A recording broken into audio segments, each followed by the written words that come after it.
და აი აქ არის ძალიან მნიშვნელოვანი გარემოება თუ რატომ იყო სოლ პრაისი აუთსაიდერი, ანუ ჩარჩოს მიერ მოაზროვნე, გაუყალავში მავალი და ის თვისება, რომელსაც ის მოზარდობის ასაკში ნელ-ნელა თლიდა და აშალაშინებდა, რაც ძალიან დიდ დივიდენდებს მოუტანს მას ცხოვრებაში. უბრალოდ წარმოიდგინეთ, მოზარდობის ასაკში სოლი თანაკლასელებს და სკოლის სხვა მოსწავლეებს ტკბილეულს და სნეკებს ყიდდა. თუმცა ის მხოლოდ ამას არ აკეთებდა, ის უბნის წიგნებში ჩანაწერებს აკეთებდა, რომელი ბავშვს შეეძლო მცირე სესხის დაფარვა მოგვიანებით.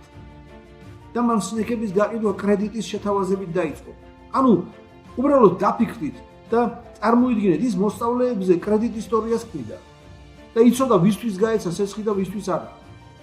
მან ანდრევე ისწავლა, რომ სანდო ადამიანების პოვნა და ნდობის მოპოვება უფრო მომგებიანი იყო, ვიდრე პროდუქტის პოპულარიზაცია და მისი გაყიდვა და მისი გაყიდვით მიღებული შემოსავალი, ხო? კლასიკური სოლ პრაისია, ოღონდ სკოლის ასაკში, ჯერ მანაც არ იცის, რომ ის სოლ პრაისი გახდება, რომელიც არის ლეგენდა რეტეილ ინდუსტრიაში, ხო? და მისი სიტყვებია, პირველ რიგში ადამიანებში ჩადეთ ინვესტიციები, შემდეგ ის ფული მას მოყვება, ხო? და ეს გენიალური ისტორია, რომელიც ახლა გაგაგით.